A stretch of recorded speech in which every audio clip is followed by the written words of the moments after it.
For as far back as I can remember, my family has always lived in and around Innsbruck. This peaceful little suburb outside of Richmond has a lot of history and charm. With a population of less than 10,000, this is a place where you are only a degree or two of separation away from anyone else in this town. That old adage rings true here: everyone knows everyone.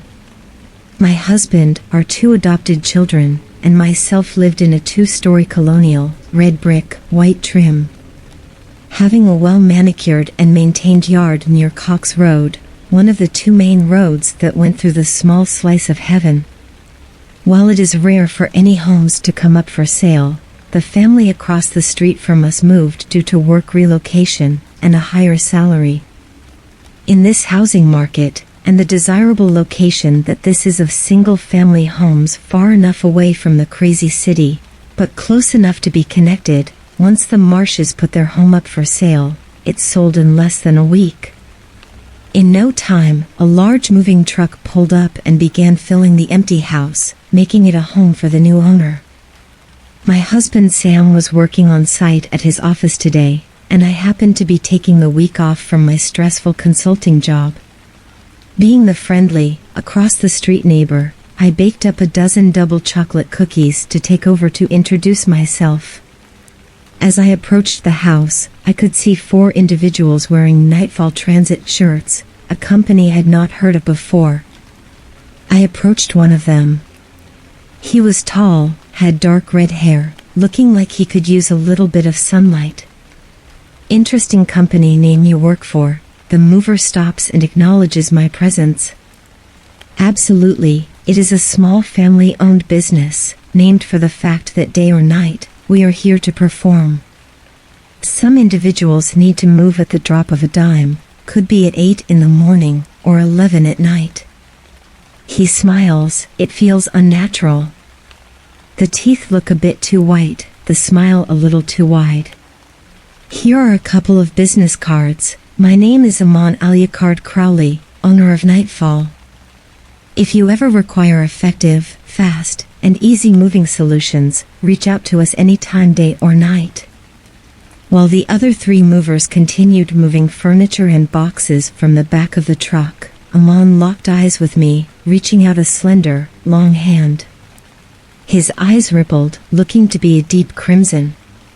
That couldn't be right, as that's not a natural color.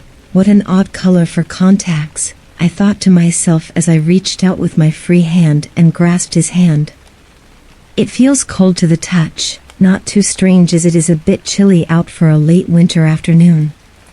After letting go, I take the business cards and pocket them. Feeling a bit uneasy, I quickly divert attention to the plate of cookies. Are the new owners here already?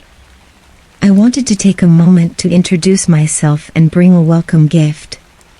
Amon shakes his head, unfortunately not. Mr. Mortimer Ashcroft has not arrived yet, though he did provide explicit permission and instruction to deliver and set up his belongings whether he was here or not. Amon turns and starts making his way to the back of the truck so that he can get back to work. I am sure that Mr. Ashcroft would not be bothered if you were to leave your gift on his kitchen counter. Yeah, okay, that sounds good. I think I will do just that, thank you. I excused myself from the moving crew and walked up the few steps to the front door. I step inside and a certain indescribable heaviness sets on my shoulders. The air felt thick, dark even, considering the windows were wide open without any curtains set up yet. I can see the kitchen from the front door, thanks to the open floor plan, and take a few steps across the living room. A feeling of being watched stops me in my tracks. There is no one inside here, Amon even telling me that the owner is not here yet. I look around, a dark, unlit hallway to one side, an open staircase on the other. A shift in movement in the corner of my eye catches my attention, and I look up to the upstairs landing. Nothing is there. Must have just been a shift in the light from a cloud crossing the sun or something. I shiver with a bit of paranoia and quickly walk into the kitchen, placing the plate of cookies down on the dark granite countertop on the kitchen island. Seeing a small pad of paper and a pen on the ornate mahogany dinner table about 10 feet away, I wrote a quick note with my name and phone number on it, welcoming the Ashcroft family to the neighborhood. I haphazardly placed the piece of paper on top of the saran wrap-covered baked delights and started to beeline towards the front door to make my exit. Two of the movers carried in an impressively large framed painting, making me pause to allow them in and past me. The artwork was impressive, to say the least. It looked to be quite old, with deep, dark hues of blue on the edges with a portrait of a very charismatic male figure. I am no history buff, but based on the styling of the subject, he looked to be a middle-aged man from the 1600s. Must be a family heirloom passed down through the generations, I thought to myself. Once the pathway was clear and the team of movers were busy at work hanging this huge painting, I stepped out the front door and quickly made my way across the street back into the safety of my own home. Dark gray clouds began rolling in, so I made myself a hot cup of black tea and got lost in some relaxation time.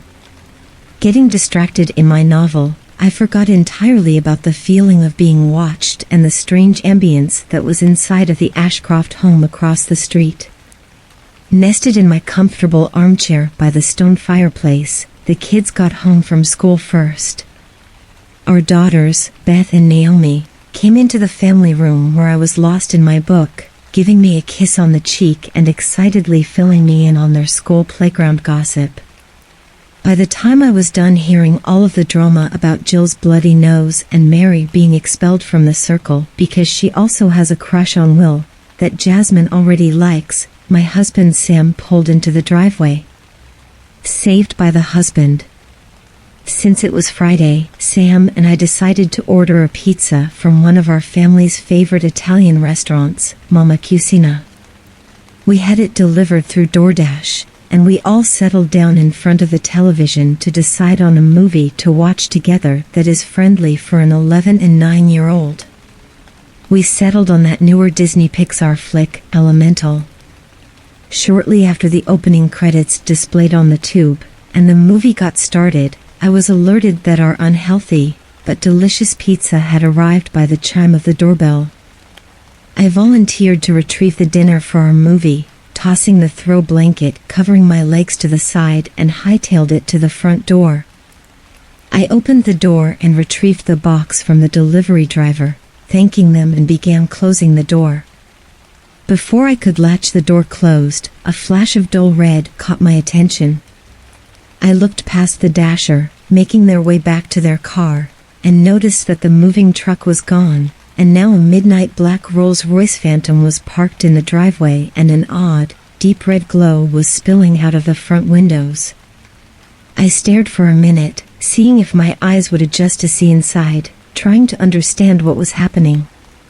I decided it was best to mind my own business, closing the door and taking dinner into the family room to watch the movie. After the movie ended and the kids retired to their rooms for the night, Sam and I got to have some quality time to ourselves. He filled me in about a big project that his boss assigned him, a new potential client that would be bringing in big dollars to the firm. His boss has alluded that if Sam is successful in wrangling this client, that it would lead to a promotion and raise. He finished getting changed into his pajamas. "How was your day, Theo? Have you seen our new neighbors yet?" I shook my head, my smile melted into a more stoic look. "No, I haven't." I baked a tray of cookies and took it over there hoping to meet them, but they weren't there yet. The movers said that the last name is Ashcroft. I left the plate of cookies and a note welcoming them to the neighborhood. It looks like they have since arrived. When the pizza arrived, there was a car parked in the driveway and looked like some lights inside the house. Maybe we can catch them tomorrow. Hopefully they are nice. Maybe they have some kids Naomi and Beth's age so that they can have some new friends. As if they need some more. Sam grinned wide, his sarcastic nature always peeking through. Exactly what we need, Sam. More kids coming in and out of our house, emptying our pantry and making messes. I started to chuckle a bit, getting under the comforter and making myself cozy. We got settled into bed, and I turned the lights off. Before closing my eyes, I noticed that the soft red glow I noticed coming out from the windows across the street was bleeding into our bedroom.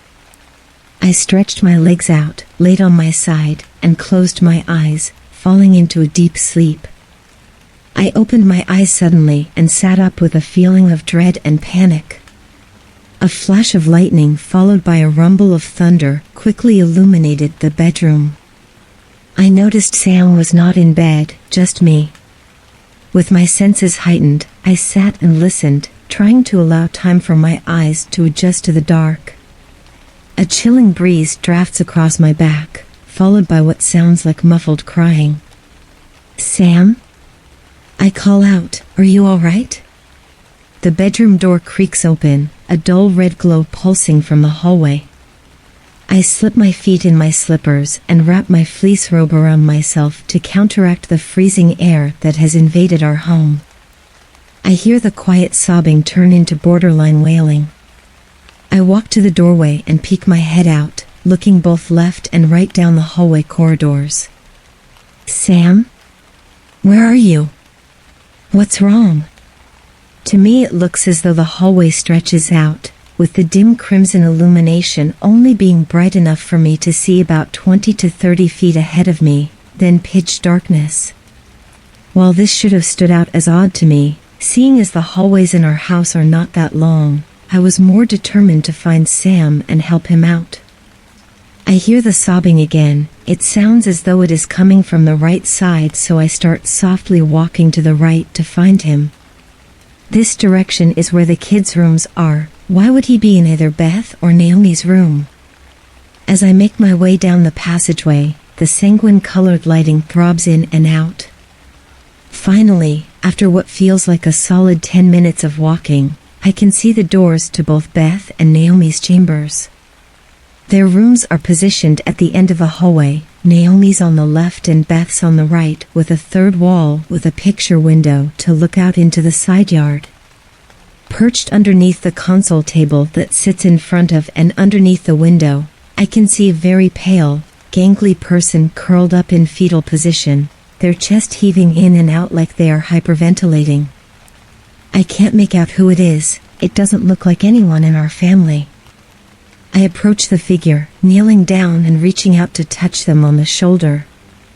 Before my fingertips connect with their body, the creature whips itself around and positions itself on its knees, getting right in my face and screams an ear-shattering scream. This creature is as white as a ghost, no eyes, and as its face elongates to scream, the skin breaks apart from where a mouth should be, tearing holes that open up into a pitch-black void in its alabaster skin. I stumble backwards in surprise, catching myself and standing up. I turn around to flee. As I get turned around, I am now in our older daughter, Naomi's bedroom, only the bed and bedside table illuminated. Naomi is laying in the bed, looking perfect like a porcelain doll, and Sam is on his knees at her bedside. He is bent over, head laying on the bed next to her, bawling. Sam? What is happening? In between racking sobs, he responds with a very scratchy-sounding voice, "You did this. You brought this into our house, into our family." Sam grabs a handful of the blanket covering Naomi, squeezing it in anguish. "I don't know what you're talking about. What did I do? What did I bring?" Before I could finish asking, Sam bolted rigid straight. He sat there, still and silent for about 5 seconds before bending straight back, the sound of bones popping making my stomach crawl. "You did this. You did this. You did this. You did this." Sam kept shrieking over and over again, his eyes rolled into the back of his head. The only thing that I could see was the whites of his eyes. Blood began streaming out of his nose, ears, and mouth. I reached up and clasped my hands over my ears, turning around to exit the room. I found myself now standing in front of a fireplace with a dramatic high-backed velvet chair. In the blink of an eye, the pyre inside ignited to life. The radiant warmth felt nice, casting shadows from the chair and myself across the floor. I took a step closer to the fire, trying to peek around the back of the chair to see who, if anyone, was sitting in it. I was startled by a deep, smooth voice. "What is the one thing in this world that you want the most?" "I don't know what you mean," I responded. "Whatever you want most can be yours, you know what you need to do," the mysterious voice stated. I walked forward and looked over the side of the chair, met by the shrieking, blood-oozing face of Sam, mere inches from my own. "You did this."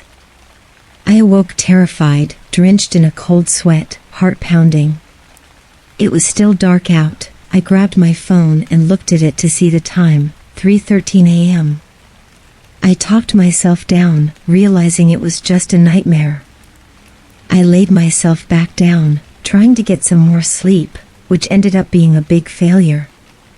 After another few hours, I resigned myself to being tired through the day, getting out of bed and making coffee for Sam and myself. He and the kids stumbled into the kitchen over the next hour and a half. They were bright and rested, myself being quiet and reserved, still admittedly shaken from the nightmare. The kids stomached a small breakfast, then disappeared into the family room to play, keeping themselves occupied for a while. Sam asks me, "Theo, what's wrong? You look like you've seen a ghost." Taking the opportunity, I explained my nightmare to him. Sam wrapped an arm around me, giving me a side hug, and made the effort to comfort me. He gets me distracted from thinking about it, suggesting we get dressed and go across the street to meet our new neighbors. I get out of my night clothes and changed into some casual jeans and a hoodie. Together we slip out the front door, walk down our driveway, and start crossing the street. Before we reach the other side, a man opens the door and comes outside, waving and greeting us. "Good morning, gentlemen. I am Mort Ashcroft." I stop dead in my tracks, as his voice matches the one I heard in my nightmare before Sam popped around the side of the chair screaming into my face. He meets us at the end of his driveway, extending out a hand. Sam reaches out and takes it. I can't help but stare in a surreal disbelief. I take in the details of Mort's stature. Tall, he had to have stood at 6 feet 6 inches, salt and pepper hair, very strong facial bone structure. He was as pale as paper with piercing emerald eyes. Time dilated, I can see Sam's mouth moving very slowly, no sound coming from his direction as their clasped hands move at a snail's pace up and down. I hear Mort's voice in my own head. "What is the one thing in the world that you want the most?" I am immediately snapped out of my fugue state as their hands detach and I hear Sam introduce me. "And this is my husband Theo, we're the Dubois." I pull myself together and act as normal as possible, reaching out my hand and exchange greetings with Mort. "Yes, I am Theo, and we have 2 girls, Beth and Naomi, who are wasting their Saturday on television." "Do you have any kids, Mr. Ashcroft?" I inquire, keeping the conversation momentum going. "Regrettably not, it is just myself. Maybe one day, though. I hope to be around for a while longer, only time will tell. Would you both please come in for a moment? I have a pitcher of mimosas ready to enjoy, and your devilishly wonderful cookies you left yesterday." Mort gestures to his front door. A perfectly pearly smile adorns his charismatic face. Sam accepts the invitation for the both of us and begins walking up the driveway to Mr. Ashcroft's door. I am left behind, still not sure I know what is reality anymore. Am I still dreaming? I don't think so. I pinch myself and come to the conclusion that I am very much awake. I must be letting my imagination run wild, so to be polite, I follow Sam and Mort into the home. Mort Ashcroft is an entirely charming individual, throwing out jokes at the appropriate times while being a splendid host with refreshments. We drink through a pitcher of mimosas and finish the cookies before we are interrupted by a shrill scream coming from our home.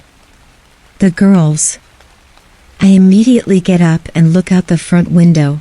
Beth is out front screaming her head off, pointing inside of the house. Sam and I bolt out of Mort's home and get to her in a flash. She is to the point of hyperventilating, relaying to us that her and Naomi saw a snake in the house. Okay, yeah, that is alarming, but I thought so much worse could have happened. We thank Mr. Ashcroft for being so hospitable and excuse ourselves to take care of the home. He heads back to his own house, waving courteously as he enters his own house and closes the front door. Sam and I go into our own home, find, catch and remove the snake out into the yard. Strange enough that it is out in the middle of the cold season, but weirder things have happened. The rest of the day went fairly routine for a Saturday. Naomi got into a fight with Beth because Beth had taken Naomi's hairbrush. Sam made a succulent roast, which I had to tease him and say it was dry. The kids went to their rooms to talk to and text their friends about the woes of weekend homework. Nighttime came, and slumber took over the neighborhood. I am awakened to a familiar-sounding voice. You can have your deepest desire for a small cost. My eyes popped open. I immediately recognized that I was not in our bed. I was laying on the floor in the living room in front of the couch. I sit up, looking for the source of the voice that awakened me. It sounded too real, my rattled brain taking a moment to realize that I am not in bed, where I fell asleep. I heard the sound of glass breaking, making me stand up quickly. I notice in my rigid position, the symbol that I was laying on. A flash of lightning illuminates the living room. I am quickly made aware that this symbol is everywhere. On the walls, all over the floor, on the furniture, even. It looks and smells like it was drawn in blood of some sort. As the light dies out from the lightning, 5 candles erupt into flame, positioned around the symbol I happen to be standing in the middle of.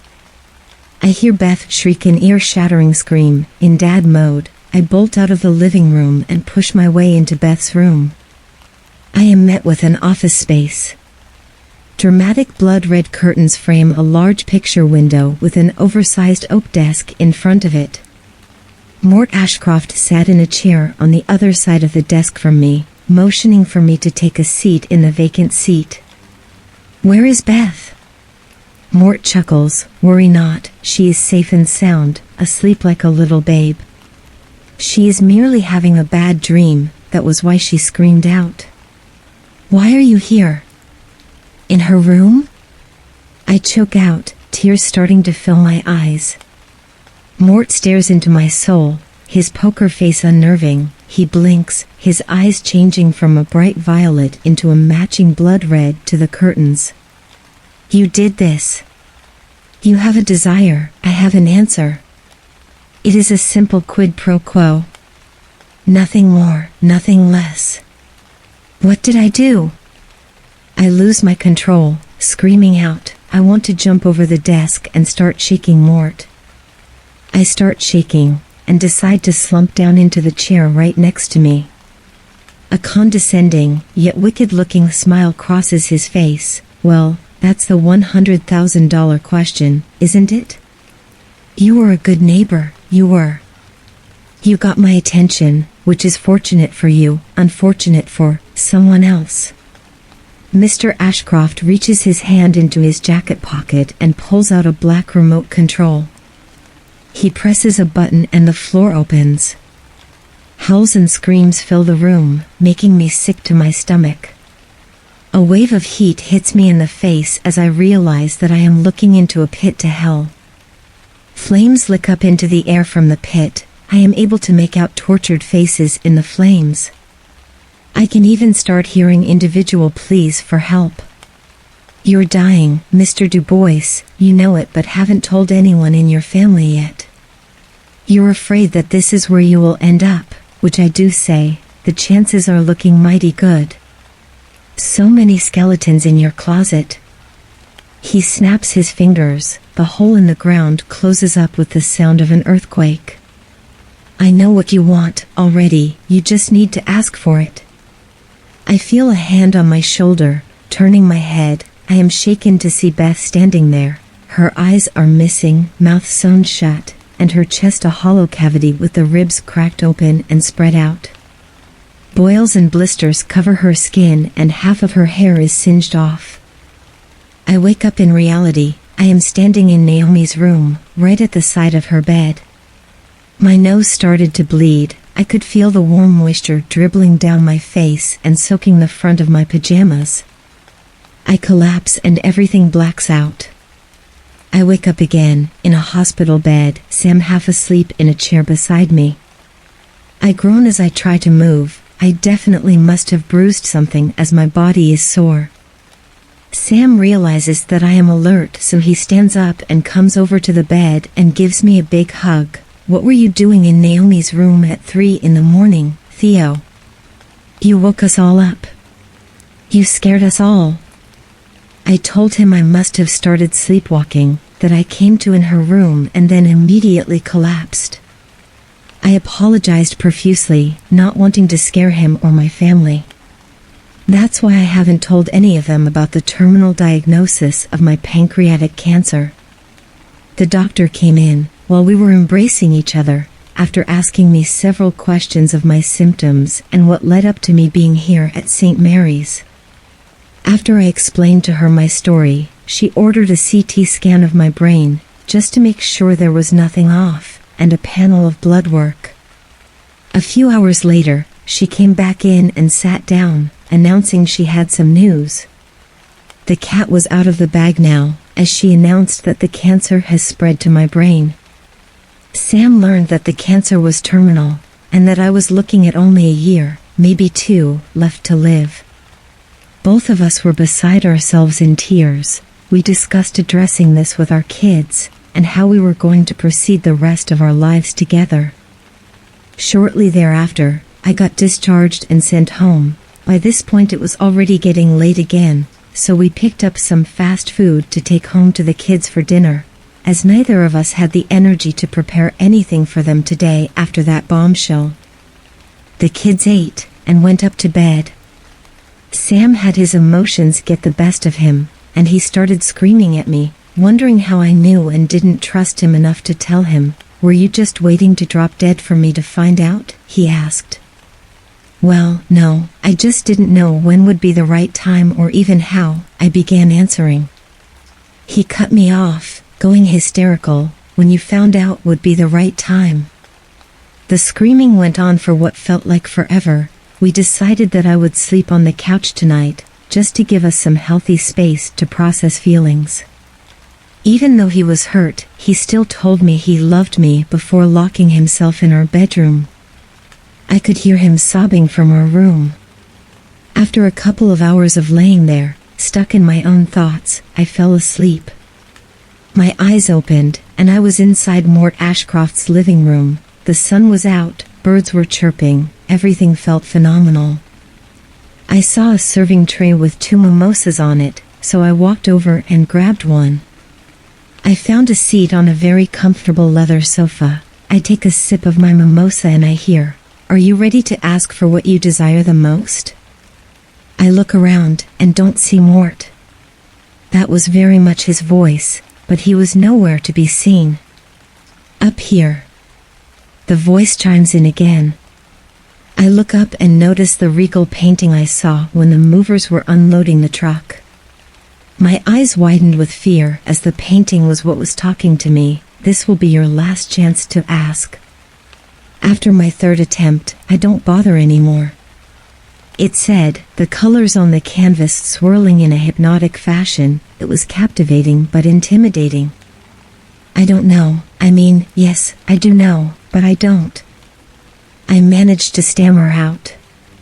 Would it be easier if you said it to me, instead of myself? A voice to my left filled my ears. I looked over and saw Mort sitting right next to me, while still feeling the watchful glare of the painting. Either way you are talking to me, That painting is just a little something I had commissioned by a certain Leonardo da Vinci. I may be old, but I am still proud of how I aged so well." Ashcroft chuckles. "Wait, are you—" My mind couldn't think of the word I was actually thinking. Instead what came out was, "an angel?" He looks side to side, as if looking if anyone were here with us, listening, then smiles and responds, something like that. "What do you want?" I start crying, knowing my time is limited. I don't want to die. I want to live. I have cancer and they are only giving me. Mort raises his hand, stopping me from going into a rambling tirade. "You want to beat cancer. You want to live. Well, I can give that to you, for a small cost." "Nothing is free, Mr. Du Bois." What does it cc cost?" I managed to get out, wiping the tears from my eyes. Feeling a little bit of hope. "Don't worry, Mr. Du Bois, you have paid for your desire while we have been here talking. You paid in your sleep. Isn't that wonderful?" He grins, reaching out his hand to shake mine. I reluctantly reach out and take his hand, a moment of hesitation taking me over in the last second. All I needed to do to pay for it was sleep? Absolutely, Mr. Du Bois. Now, when you wake up, you will be cancer-free. Congratulations and welcome to the rest of your life. He stood up and walked to his doorway. He opened the door and motioned for me to exit. "Now, if you will excuse me, I don't mean to be rude, but I happen to have another engagement to take care of this day." I gather myself, get up and walk out of the house. I am surrounded by bright, warm sunlight. It feels amazing on my skin. I hear the door close behind me. I turn around. It has been a week since I woke up in our room. I was standing by the side of the bed. Sam lay dead under my hands. I had strangled him to death. Blood was running out of his eyes from the pressure I put on his throat. I screamed the most blood-curdling scream I could muster. I was covered in blood, with no recollection of what happened. I saw the clock. The time was 3:30 a.m. I ran out of our room and saw that the girls' bedroom doors were open. I found Beth folded up in her closet, her eyes cut out and chest sliced open, an empty cavity gaping at me with her heart and lungs making a trail of blood and gore from her bed to the closet. Naomi was in her bed, her throat slit, laying in a pool of her own blood. I grabbed the keys to my vehicle and got out of there with just my wallet and a pair of clothes. I needed to get my story out before they caught me. I need people to know the truth. I am not a killer. It was not me. It was something controlling my body while I slept. It has been 5 days since I left our home. I am in deep mourning and have not decided if I should end my own life or take prison time. The story has been all over the news, reports of police and state marshals looking for me. I called in a tip to the local police that I am hiding out in this seedy little motel outside of Philadelphia. I can see the lights coming down the road and hear the sirens. Please be careful of new neighbors, sometimes they are not quite as they seem. It's 8:57 p.m. and we are getting reports that the suspect from the Du Bois homicide case has been apprehended in a no-tell motel north of Philadelphia. Police and sheriffs arrived shortly after 8 p.m. to Theo Du Bois locked in one of the rooms at this den of iniquity. The reporter, a woman in her 40s looking coiffed and caked with makeup to try to improve her appearance on HDTV, continued to recite. The suspect threatened to take his own life if his demands were not met. He went on to scream incoherent things about the devil and a man named Mort Ashcroft. Our affiliates in Virginia will continue looking into this, as this is a new detail to the case. Allegedly, this Mr. Ashcroft just moved in across the street from the Du Bois family and is being identified as a person of interest. As of now, there is no record of anyone purchasing the house in question, as it is still listed on the market. She turns her head to look at another camera before continuing the report. Theo Du Bois did attempt to end his own life, using a firearm to shoot himself in the head. The suspect did survive, miraculously, and is expected to recover fully. Stay tuned with us here at WDVL as this story continues to develop. She finished up before passing the torch to her co-anchor for the next story of the night. With a sinister chuckle, Mort turns off the television that is mounted in his new home as he sees his new neighbors walking up the driveway to introduce themselves in a warm, tropical Miami suburb.